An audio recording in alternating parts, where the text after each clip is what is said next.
Hey PFC family, this is your man Liam from Profit for Contractors bringing you a special podcast today. It's our first ever end of year show, okay? End of 2020. Just like the title says, Andrew is going to cover the top 10 commandments you need to follow in order to absolutely kill it in 2021. We've also included a boatload of tools in the description of this podcast, so click that. You'd have to be crazy not to take advantage of this. Anyways, I'll let you go. Let's get this started. Make sure you give this video a thumbs up if you're watching on YouTube. And if you're new here, don't forget to subscribe, and I'll see you on the flip side. Until right now, this very moment, contractors have always been on their own, not as tradespeople, but being alone and knowing how to take their business to the next level. They call us working class, they call us blue collar. They say that we don't have the smarts to become the business owner that we're meant to be. That is such bullshit. You have the ability. You're more than any of that. The question really is, where do you get the insights that you need specific to contracting to systemize your business so you can get your profits to pay for your freedom? I'm Andrew Houston. I'm going to show you how to make more profits, how to get more control, how to get more freedom in the simplest, quickest way possible without any of that bullshit. Welcome to the No Bullshit Podcast for Contractors. Listen up, level up, and if you learn something, like the video, subscribe to the channel, change your business, change your life.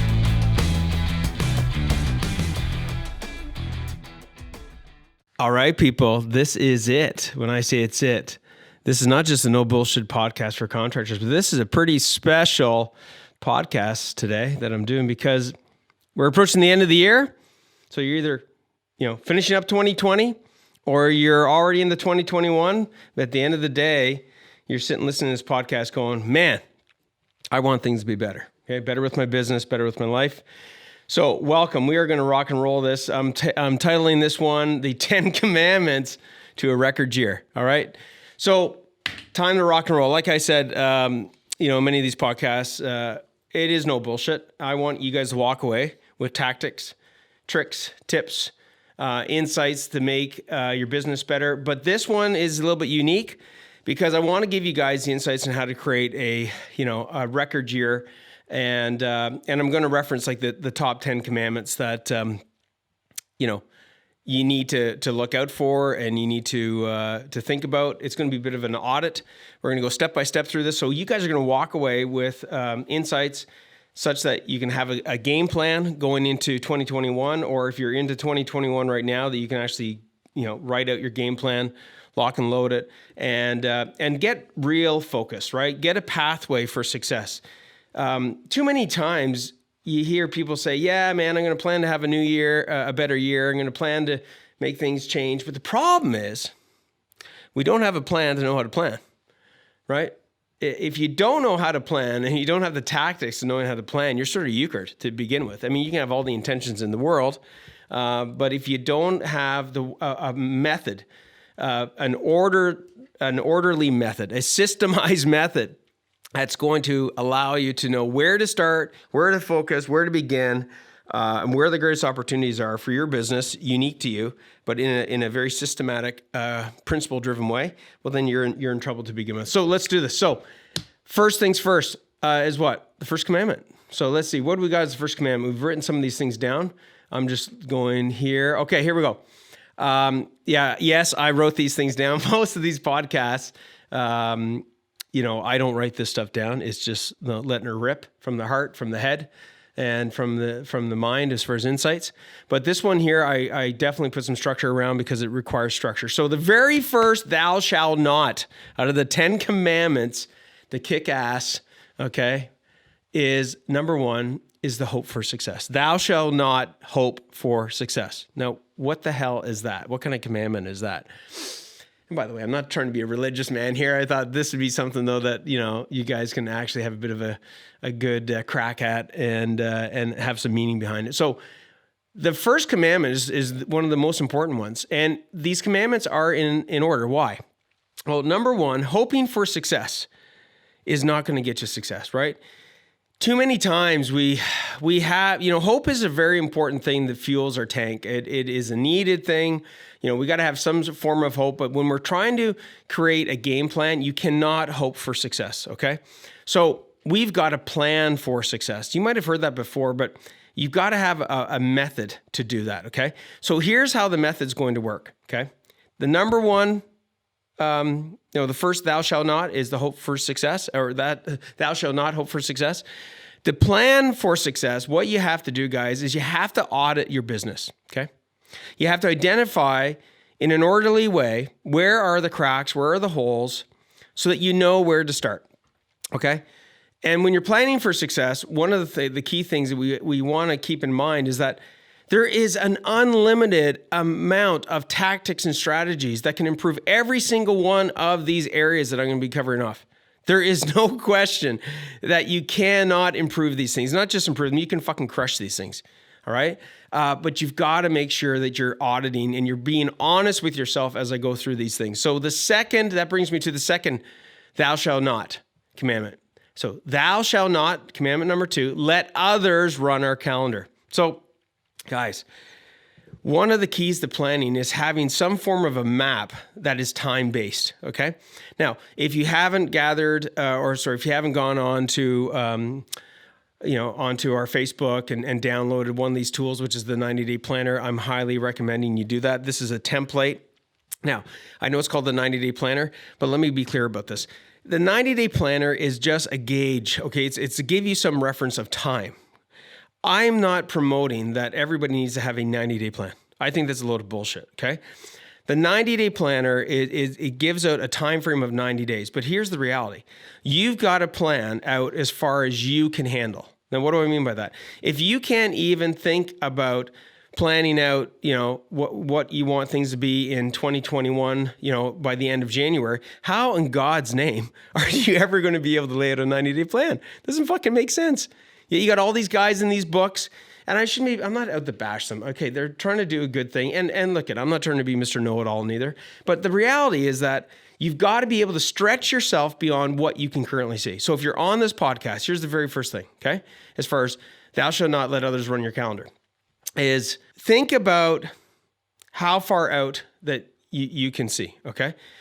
If you can't control your time right now, right, then no matter what it is that I give to you today, you're not going to have the time for it, okay? So one of the key things when it comes to looking at, the area of, thou shalt not let others run your calendar is you first of all have to understand the principle that you have got to start getting control of your time, okay? So ask yourself right now, how far can you see? If you're struggling to see past a month, okay, then as I'm going through these different areas, I want you to be saying to yourself, hey, what do I want my freaking business to be like? How do I want it to be better in the next 3 to 4 weeks? Okay. If you're able to go, hey man, I can see past the next 2 months, I got jobs coming up. I know what jobs are coming up. I know how much work is in the hopper. I know how many leads I got. I know who I need to hire, in the next 2 months. Awesome, man. Good for you. Okay. Then what you want to do is you want to stretch, what is that you want to accomplish in the next 2 to 3 months? Okay. What are the things that you want to improve in that period of time? Don't go crazy and start thinking, oh man, here's where I want to be in, 18 months. Here's where I want to be in fucking 3 years. Guys, if we can't even get momentum with the set of lenses that we have in how far we can see the use of our time, then you're just going to completely set yourself up for failure, okay? Screw these books that say you got to have this 3-year, 5-year, 10-year plan. You know what? How about we just have a plan that start making things better with the time that we are able to see in front of us and a little bit more, okay? As you start to get the ability to see further and further, okay, then it's all right to start thinking further out, okay? So don't let others run your calendar, right? Thou shalt not let others run your calendar. Here's the thing. If you don't default when you're going to be working on these things, if you don't default how much time you're going to allocate to these things, trust me, here's what's going to happen. And if this is you, if other people have been running your calendar, if you've just been running around with your freaking head cut off, if you look back at last week, last month, last year, the last 12 months, and you go, what the fuck happened? Well, that is a good indicator that other people have been running your calendar versus, hey man, the last 12 months were amazing. We did A, B, C, D, all the way to Z. And here's the results that we got. Or here's the things that we did last month, okay? So guys, Thou shalt not let others run your calendar, because if they run your calendar, they will run you into the ground, and they have their own agenda, they have their own vision, and it might not match yours. Let's jump to thou shalt not take their team for granted. That is the third commandment. I'll say it again. Thou shalt not take their team for granted. So you'll notice, if you haven't yet, that the very first area we're focusing in on in the previous commandment, this one and the next one, is really around your time and your team. Okay. The next three after that is going to be on your profits and your cash flow. The next one after that is going to be on your marketing and sales. Okay. In that order, because that's the structure that we use here at Profit for Contractors. That's the structure if you're a champion CEO, working with us and part of the family here at Profit for Contractors. You know that there's an order to this, right? You got to get control of your time. Then you got to get control of your team. Then you got to get control of your profits and then your cash flow. And then you can focus in on growing the business, because there's no point in us trying to get more business, trying to get more leads, trying to get more sales if we don't even know that we're profitable with the work that we've got right now. That we don't even know that we can handle the cash flow with the work that we've got right now. Okay, make sense? Okay, so let's keep going. So thou shalt not, number 3, take their team for granted. Like, do you and have you been giving your team too much? We take for granted how much is in our heads and how much comes out of our mouth. Okay, honestly. You think about, all the things that you've given your team, whether that's, the work that they've been doing in the last week, the last month, whether that's, making sure that your guys are getting the right training that they need. Too many times we give them too many projects. Too many times we don't even remember the projects that we give them. And the problem with this is that we don't recognize that we're taking our team for granted by burying them into the ground, overwhelming them. Okay.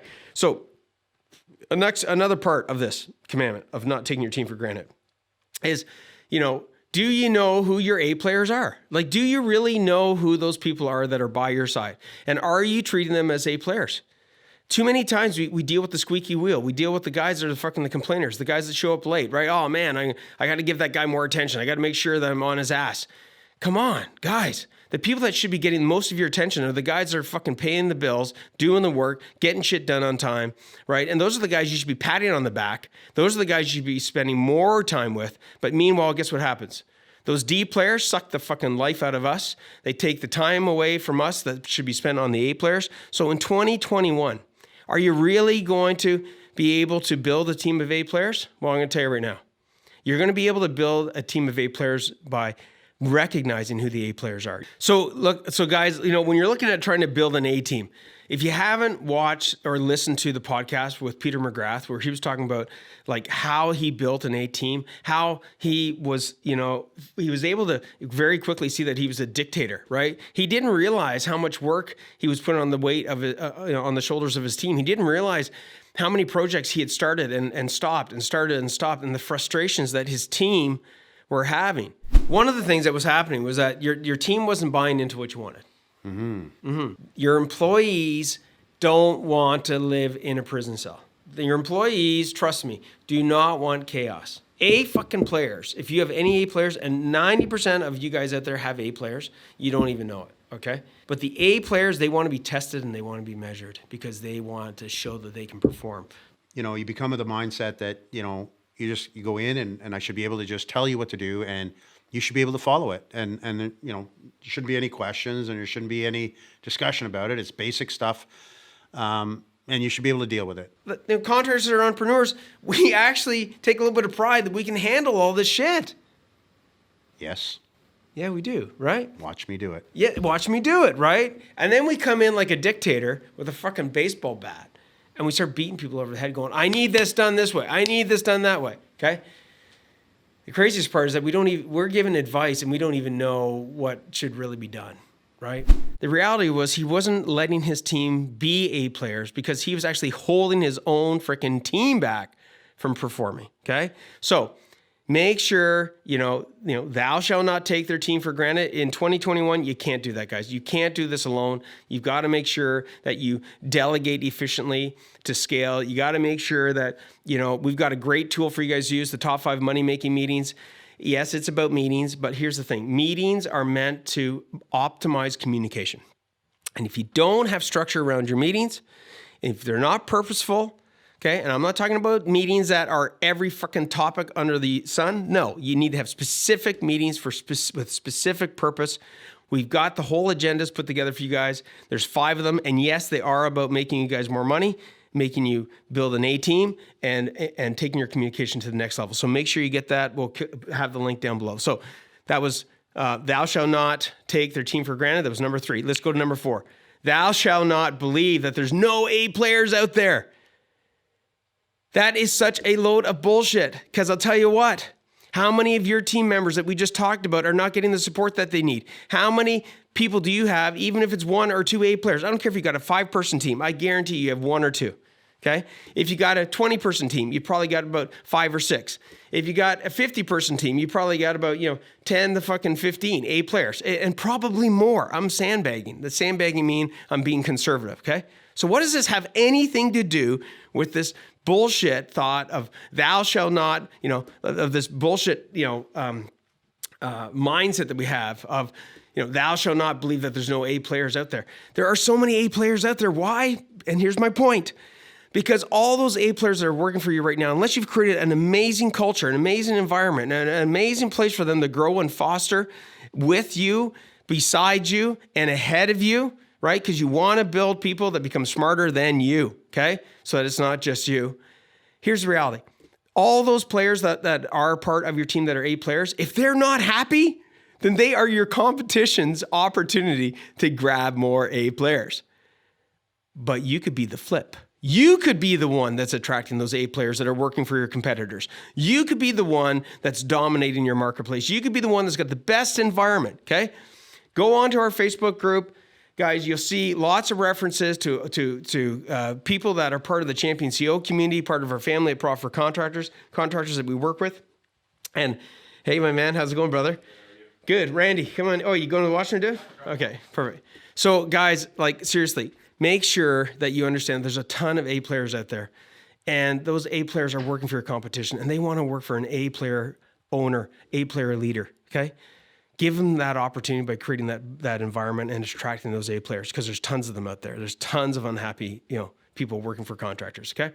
Number 5, thou shalt not guess at quoting. Guys, seriously, grab this calculator. The link's below. It's an amazing tool. It's called the PFP Calc, and it basically allows you to do profitable calculations, profitable pricing specific to your business, because the reality is that you cannot keep guessing at quoting. You need to know mathematically. You need to know your numbers. And I'm going to tell you right now, if learning numbers is something that you're like, fuck it, I'm not going to learn it, then honestly, pack it up, go work for somebody else. But if you want to become a champion CEO, you need to learn about your numbers. You need to learn about quoting profitably and just taking things to the next level. Okay, number 6, thou shalt not run jobs without job costing. Look, if you're not looking back at how much time has actually been put in the job versus how much you've quoted in the job, and how much, here's my man Randy just came in. All right, so my man Randy has just come in. He's one of our Rockstar CEO clients. He's going to share some things with you guys, and we're going to go through the remainder of these commandments. So the one that we were leaving off with was number 6, which number 6 is, thou shalt not run jobs without job costing. What do you say about that, Randy? It's just not a good idea. You need to know whether you're making money at the end of the job or not. Right. And if you're not making money, you need to know why you're not making money and fix it. That's been one of my bigger lessons this year. Yeah, and what's a lot of guys, including yourself, before you came to Profit for Contractors, you weren't job costing. No. Now why and it's not a judgment, it's the wrong word. I shouldn't be saying why, but was it just that you weren't aware to job cost? Were you just like, I don't have time? Like, what made it? And the reason I'm asking it is because 9, and this is I use these numbers 90 a lot because it's the reality. 90+% of clients or family members that become part of Profit for Contractors, even Jesse. We've all come from the same place. 150-person company. Yeah. And he's like, what do you mean job costing? I'm like, what?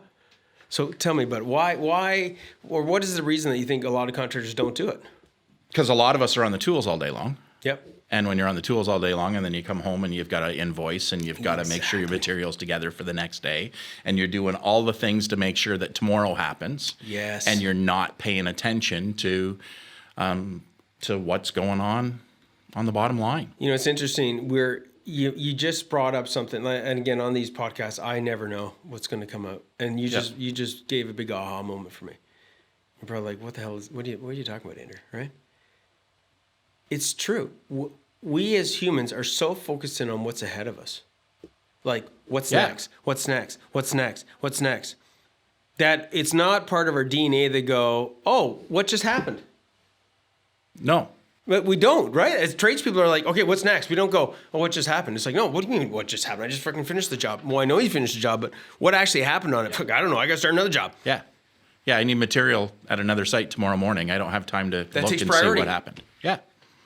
What would you say to somebody to try and get them to pause to do this? Because something has to be sacrificed, right? If you're working on looking at the behind you, you can't be looking ahead of you at the exact same time, can you?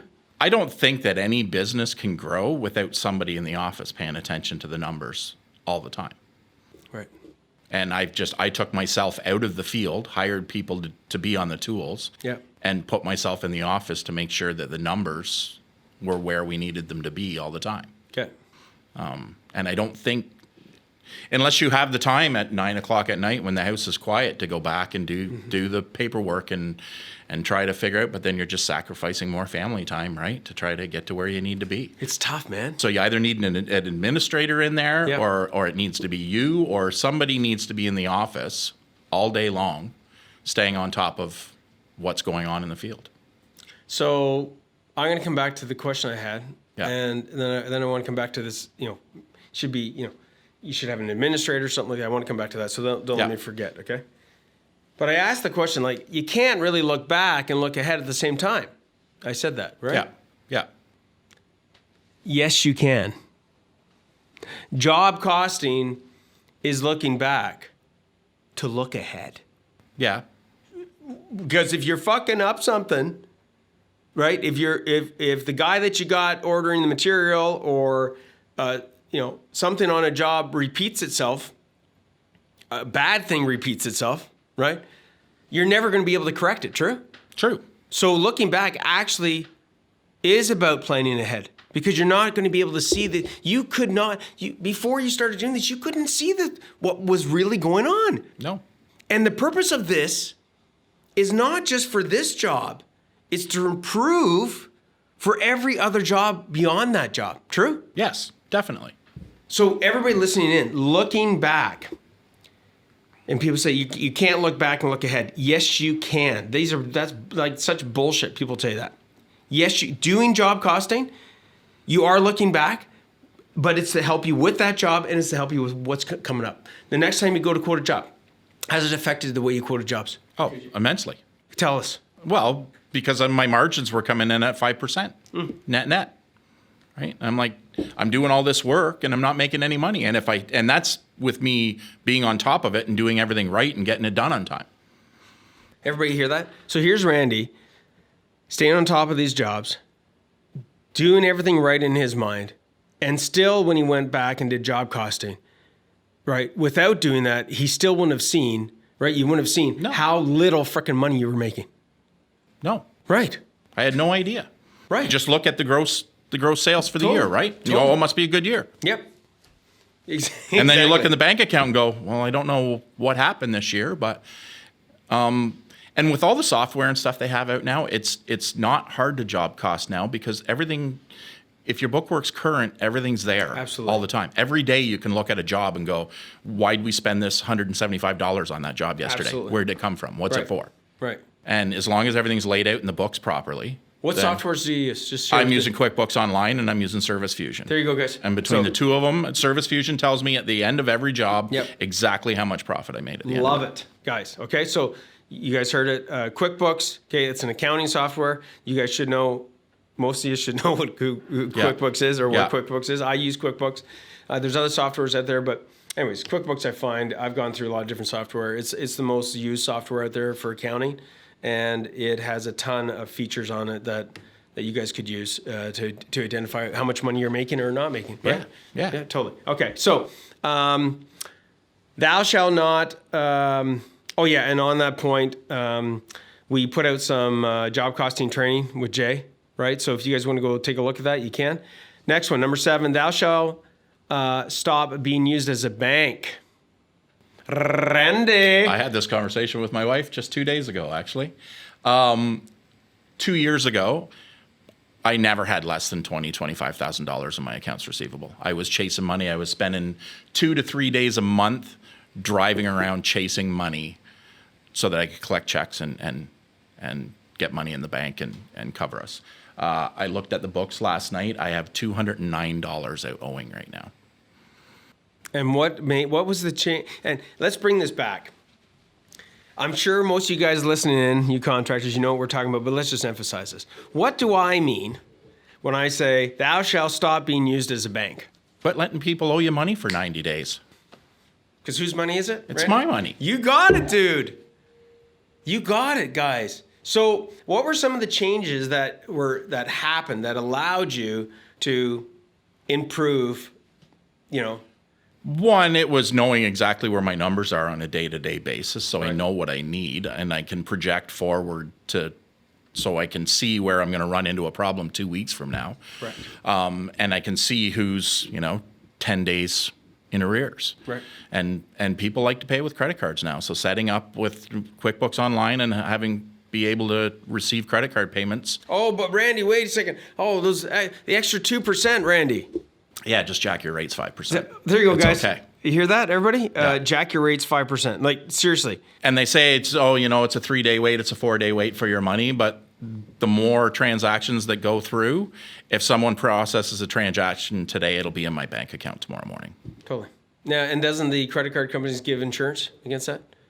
I guess, I don't know. Yeah, they do. Yeah, probably. They do. Yeah. Right. So if somebody's giving you money, Yeah. right, and I've actually dealt with this, right, where I've given somebody an invoice, person goes and pays with the credit card, then they're like, no, I want that money back type of thing. It's like, no, here's the invoice, here's the proof, here's the money that was transferred, and the credit card company goes, no, it's this is all legit. It's all legit. Sorry, right? Yep. So it's beautiful. Okay, so number 8. Oh, and I want to come back just a bit. I know I'm jumping back here to number 6 just for a second. I talked about the admin side, right? Yeah. Like, Randy, when I talk about hiring admin people, like, you've got a small contracting company, okay? And the reality is that somebody has got to do this data entry. Yeah. Okay. And a lot of people think that when I go, you need to go hire an admin person. They think, oh man, I don't have enough work for 40 hours. You don't need a 40-hour person. If you only need somebody for 10 hours now in today's world, with this COVID thing actually in a positive way is generated things so that, like, we are hiring people here at Profit Contractors that are in different cities. Yeah. And, we're doing virtual calls with them, virtual training with them, virtual, managing them. You can get people, everybody listening in, for 10 hours a week, 15 hours a week. Yep. But you as the owner, right, spending time doing a 15 to 20 an hour job, data entry, does that even make sense? No, it doesn't. But under my circumstances right now with where I'm sitting, I'm doing it myself. Right. I mean, that will be my next hire. But my role right now is being on top of knowing exactly where every number is and pushing for more sales. Right. So I'm assuming that role right now, and I'm hoping that by spring, I've hired somebody to look after it. Well, here's the thing, is that you're understanding what the process is so you can actually hand over a process. Yeah. And you've got a plan, just like we said at the beginning, right? Like, hoping for success. You've got a plan saying, I'm doing this now. These are the steps. I'm knowing my numbers. Yeah. And then when you bring in somebody, you know what it is that they need to know and what they got to do. Yeah. Make sense? And exactly how I want them to do it. Exactly. Totally. Okay. So we're going to come back to get back on path here. Number 8, thou shalt not deal with Class D clients. What's D stand for? They want it fast, they want it yesterday, and they want it cheap. Deadbeats. And they don't want to pay for it. Yeah. Are they ever happy, Randy? Never. They're the ones that like using you as a bank, eh? I fired a ton of them this year. Okay. So tell people about these Class Ds. Because, you know it and I know it. Everybody listening in, unless they've been taught some of these principles from us or someplace else, they probably have a whole bunch of Class Ds. They don't even know it, right, Randy? You know exactly who they are. They're the ones that you hear from at the end of every single project you do with them. Nothing is ever 100% right. They're always complaining about something, and they're the only ones complain. I mean, if everybody you work for complains, obviously you have a problem. But if one person out of 30 is complaining all the time, it's not your problem. And it's the same one. Yeah, and it's the same one over and over and over again. It's not worth the hassle. They're always complaining about the bill. They're always complaining. I had a guy call me the other day, said, well, the guys were only on the job for an hour and 5 minutes. Why am I paying for an hour and a half? Totally. I'm like, well, I had to drive to your house, right? Totally. So they're the ones that are whining all the time. They don't want to pay. They're actually, in most cases, the reason they do that, right, Randy? You know why they call you at the end of the job? Do you? They want to save money. They're always trying to heckle you down. That's it. So they're calling you at the end. Imagine this. Why did they wait until the end of the job? Well, because we wouldn't have shown up if they did it before. Bingo. Okay? So they're getting all this work done. Mm-hmm. I consider them thieves. Yep. Okay? Because they are intentionally knowing what it is that they're doing. They have a full intention at the beginning of the job, in most cases, right? They have a full intention in the beginning of the job. I'm hitting the table and getting shit here. To screw you over, right? They're gonna go, hey, I'm gonna wait till everything's done. Then I'm gonna haggle them down, and then I might not even pay them, right? And then I'm gonna maybe threaten to give them bad reviews, and any referral I give them is gonna be another Class D. But as soon as I have another problem, I'm gonna call them and I want them here yesterday. Absolutely. Yeah. Absolutely. Okay. So how much time? Give a gauge of like. I know it's tough, right? But give a gauge. Probably 3 days, 4 days a month between phone calls, driving to actually knock on their door and say, okay, you need to pay this bill. It's been 75 days. Yep. I probably save 3 or 4 days a month not dealing with those people anymore. Unbelievable. Yeah, right? Which is another reason why I'm not sitting with $20,000 in accounts receivable all the time, right? Because I'm just not doing the work for them anymore. Right. Yeah, and it gives you more opportunity to get more Class A's. Yep. And more Class A's actually will give more Class A referrals. Yep. And more Class A's will actually create more Class A team members because they're happier to work for Class A clients that aren't assholes. Yeah. True? Yeah. Like My guys don't want to be hounded by customers. Exactly. And you're finishing off the days and the weeks going, man, that was a good week. We did some really good work for some really good people. Yeah. And said, we did some really good work and nobody's happy. Yeah. Can you believe that idiot we dealt with on Tuesday? Exactly. Yeah. Okay. All right. So next one. Thou shalt not, number 9, almost come to the end, lower their prices. Mm-hmm.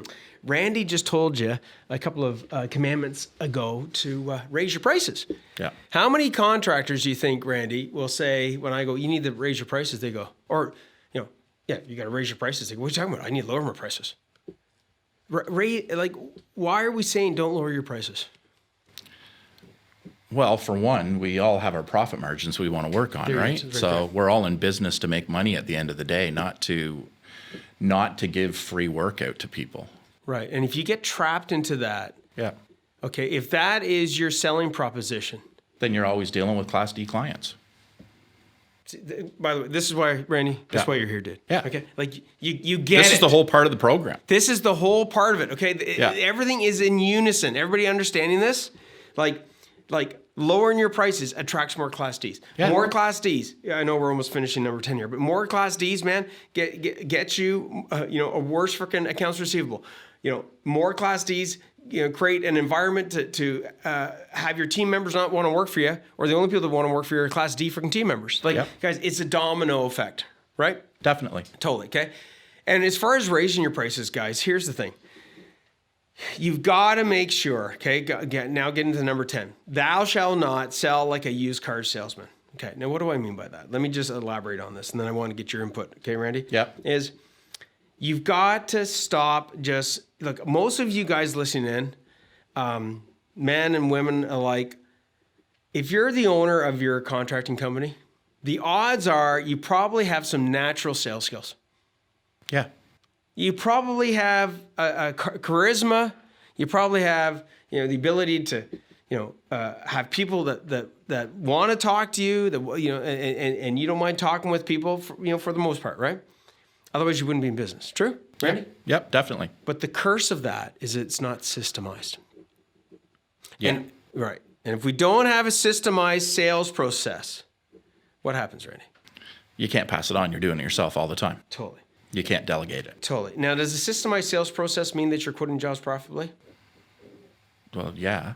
Yeah. Right. Yeah. So a system includes things like math. A system includes things like steps. A system includes, right? So Yep. that, right.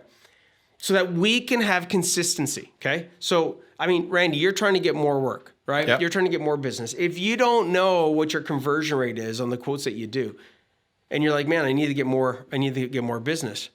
How would I be able to help you if I'm like, well, I don't know. Is it you need more leads? Or do you need to convert more? Or do you need actually more of both? And you'd be like, I don't know. I just need more sales. Well, actually, it's not that you need more sales. You either need more leads. Yeah. You either need to convert more of those leads, or you need to get more leads and convert more. And there's different strategies for each of those. Would you agree? Yeah. Right? Definitely. Generating more leads is marketing. Yep. Right? And it's something most of us tradesmen aren't very good at. Totally. And you've outsourced that, a Yep. bit of that to a company, Leads for Trades, right? They're helping you out. They've already gotten you 14 leads or 14 jobs, or what Yep. was it?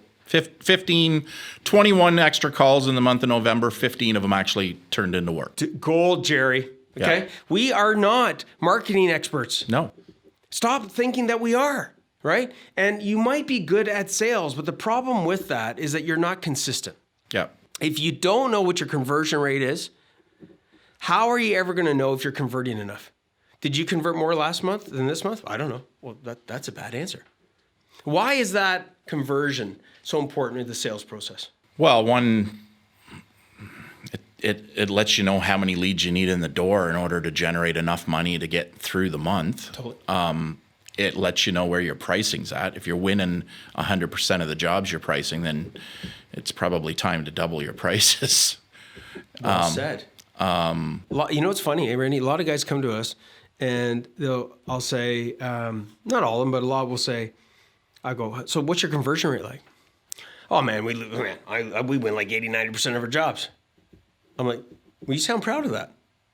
They're like, yeah, I am proud of that. Oh, interesting. How much profit are you making? I don't know.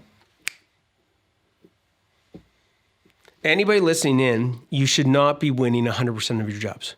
No. Okay? The range that you should be working within is around, maximum is around 70, maybe 75% of your jobs. That's it. If you start winning 80, 85, you need to raise your prices, right? Because then you're winning too much work based upon your price, and you're not winning enough work based upon your craftsmanship and your brand and your delivery, right? Yeah. Okay? So guys, this is it, right? So the 10 Commandments, right? Number 1, thou shalt not hope for success. You got to have a plan. Number 2, thou shalt not let others run your calendar, okay? Because if you do, you're going to get whatever the hell it is that they want you to get, not what you want to get. Yep. Thou shalt not, number 3, take their team for granted. And as I'm going through these really quickly, rate these out of 10. Is this something you need to work on? Is this something that needs to go into your plan? If it's number 3, then hey man, I need to really go and sit down with my team and thank them. I need to really think about how much am I putting on their shoulders. Am I beating these guys into the ground, right? Mm-hmm. Number 4, thou shalt not believe that there's no A players out there. Come on, there's A players out there. There's a lot of A players working for contractors, and they're not happy because the contractor they're working for is a gong show. Yep. Right? And it's not that the owner wants it to be that way. It just is. It's pure chaos. Nobody wants to work in chaos, right? Yep. Okay.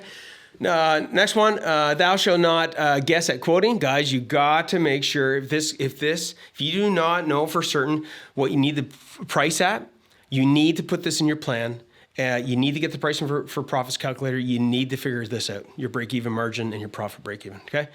Last few, thou shalt run jobs without job costing. Thou shalt not run jobs without job costing. Randy, right? Last words on that one? Yeah, if you don't know where you're at, you're never going to know where you're going. Dude, I love it, okay? Thou shalt not, stop being used as a bank, or thou shalt not stop being used as a bank. Okay. So again, guys, it's your money out in the streets. Make sure you got a system for collecting it. Make sure that you're, getting the right clients, which brings us to the next one. Thou shalt not deal with Class D clients. Randy's mentioned it to you. Saving 3-4 days a week. Like seriously, 3 or 4 days a month. Yeah, definitely. I mean a month. Yeah, 3 or 4 days a month that I'm not and burning gas and driving the road and knocking on the doors. Over a year, that's over a whole month. 1 day a week. Yeah, but it's over a whole month in a year. Yeah. Really, right? Yeah. 30, 40 days. Yeah. Like of just fucking, Just what are you doing this driving month? around. Well, this whole month I'm just going to fucking lose money and work for idiots. Yeah. What? Yeah. Yeah. There's and that's gone out of your life. I don't deal with it at all anymore. Plus it comes home with you. Yeah. We didn't talk about that. Yeah. Yeah, that's brutal, right? Okay, last few. Thou shalt not lower your prices. Okay, guys, most of you guys come in here because you don't even know that you're pricing your jobs properly. You don't even know where you should be at. And bringing us to the next one, because, the thou shalt not, number 10, sell like a used car salesman. Because you don't have a process for sales, you don't even know what you should be pricing at, and you don't even know how many jobs you need to be winning, and you don't even know where you need to improve. Yeah. Okay, so you need to be tracking how many leads you guys get every single month, i.e. if you do it every week, it's not that difficult. You need to figure out how many of those are you converting. I bring it back to Joe, Korea, and Debbie, right? Yeah. What was the first 2 weeks that we were working with them? I go, Joe, where you been putting all your time? Oh, fucking working the weekends, man. 80 plus hours a week. Yeah. I go, doing what? Fucking quoting night and day. Well, who are you quoting for? I don't know. Well, can we write this down here, quoting for? Well, yeah, sure. I don't see what the point is, right? Because he was like pushing back on the coaching, right? Yeah. Debbie's like, do what he says, Joe. Just tell Andrew, write down all the people you're quoting for. Okay, so, okay, I'll do that next week. No, Joe, do it right now. So he writes them all down. He's on the call. Writes them all down. Said, hey, Debbie. Because Debbie was doing the books and stuff. Yeah. Debbie, can you tell me how many of any of these people here, like, are they all people that have been buying from you? Debbie starts going. She hits the first 3. Hey, Joe, guess what? These guys have never bought anything from us. And they've been getting you to do quotes every month for the last 3 years. Yeah. He's like, what? Price shopping. Yeah. 20 hours a week. See you later. Yeah. Because that's all they were doing. For nothing. He literally got nothing. Okay, so those are the 10 commandments, guys. Use them, okay? Don't abuse them. Create a plan, okay? And identify in this order. If the first, say the first one that's like out of 10, that's below 5 out of 10 is number 3, like thou shalt not take the team for granted. Say you got like you're rating yourself a 3 or a 4 out of 10, then that's the one you got to start with. Don't start with the ones you want to. Start with the ones that are the lowest in the order, because there's a method to the madness here, right? Yep. Okay, perfect. All right, that's another podcast, guys, wrapping up the year, or maybe you're in 2021. These are literally the 10 commandments that you guys got to follow, that you got to implement if you want to have a freaking killer year. Any one of them not looked at could be the death of the company. It could be like... Or just another 10 years of the same thing you've been doing. That's even worse, isn't it? Yeah. It's almost better sometimes to go out of business. Yeah. Because then it ends, right? Yeah. And then you can at least go, okay, I'm going to start something different. Versus like 10, Versus 20. working 70 hours a week and getting no further ahead. And you wake up and you're 50 years old going, what the hell am I doing? Dude, it's true. Yeah. It's so true. Okay, well, thank you very much, my man. And again, this is a special podcast. You guys use it to create a great plan. If you need some help, need some insights from us, you can, on any of these, then, click on the link below. You can book in for a call with our contracting experts who know the answers, know the principles, know the templates and the tools that will, address each of these 10 commandments and help you take your business to the next level. So we'll catch you guys on the flip side, man. Later.